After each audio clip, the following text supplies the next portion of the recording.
Hello guys! So meron naman tayong vlog. So ang vlog natin for today is pumunta kami niyan sa Monfe. So yung bagong-bagong coffee shop doon sa may part sa Ocampo.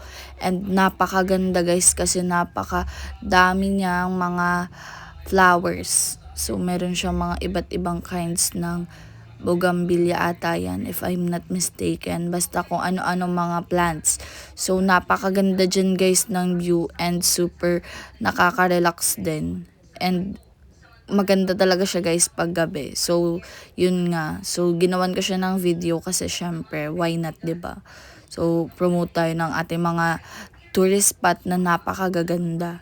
So, napakamura din and napaka-affordable ng mga foods dyan. So, visit nyo kayo guys kapag meron kayong free time or kapag gusto nyo mag-picnic or family bonding. Sulit na sulit talaga dyan guys kasi napaka ganda mag-picture and napaka linis and masasarap pa yung food. So, yan guys. So, ayan guys, kakarating lang ng food and nag-ayos lang akes for the makeup ang person and for the ayos ng tsaka na hair. So, yan, 'di ba? For the suklay ang person.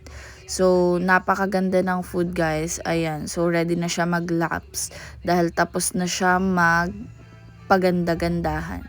So, yan guys. So, pinapakita niya guys dyan yung food na hawak niya and kala niya na naman talaga isa siyang content creator. Feeling niya na naman talaga meron siyang food vlog na ginagawa. I have here muffin, chocolate muffin, and then that chocolate waffle, and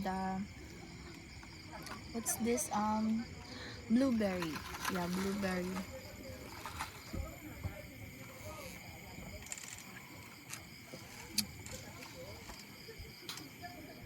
So, ayan guys, pagkatapos niya sabihin yung mga name ng food, ayan, 'di ba behind the scene, nilala niya na talaga yung food, hindi niya na talaga review. Lala na kung lala, kaya hindi naman talaga siya nag-review ng food.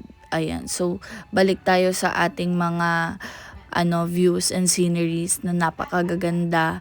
Ayan, so pauwi na kami niyan guys dahil sawa na ako magpicture and tapos na ako mag-pictorial. So, thank you guys for watching. Yan lang naman. Bye!